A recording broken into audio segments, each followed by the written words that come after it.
पालक म्हणून आपल्या मुलांविषयी बऱ्याच तक्रारी आहेत. मुलगा अभ्यासालाच बसत नाही, त्याला इंटरेस्टच नाही, त्याचं डोकंच चालत नाही. कोरोना काळात शाळा बंद होत्या म्हणून तो अभ्यासात मागे पडलाय. तर बघा, यात एकच उपाय आहे की प्रॅक्टिस आणि कन्सिस्टन्सी हे दोन रामबाण औषध यावर आहे. E.L. थॉर्नडाईक यांनी ट्रायल अँड एरर, चुका आणि शिका यामध्ये 3 लॉज एक्सप्लेन केलेले आहेत. Law of readiness, law of exercise and law of effect. Law of readiness म्हणजेच पहिले आपण पालकांनी रेडी व्हायचं आहे मुलांचा अभ्यास घेण्यासाठी.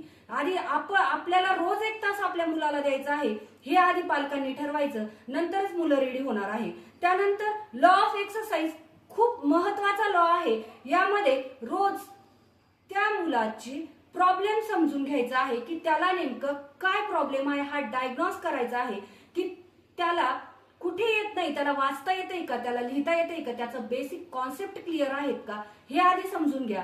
आणि त्यानंतर त्याच्यावर प्रॅक्टिस करायची आहे, कन्सिस्टन्सी त्यामध्ये ठेवायची आहे, म्हणजे सातत्य ठेवायचं आहे की रेग्युलर त्याचा अभ्यास घ्यायचा आहे. 1 दिवस घेतला, 8 दिवस नाही घेतला असं न करता कन्सिस्टन्सी आणि प्रॅक्टिस इथे कामात येणार आहे. तर be aware about your future.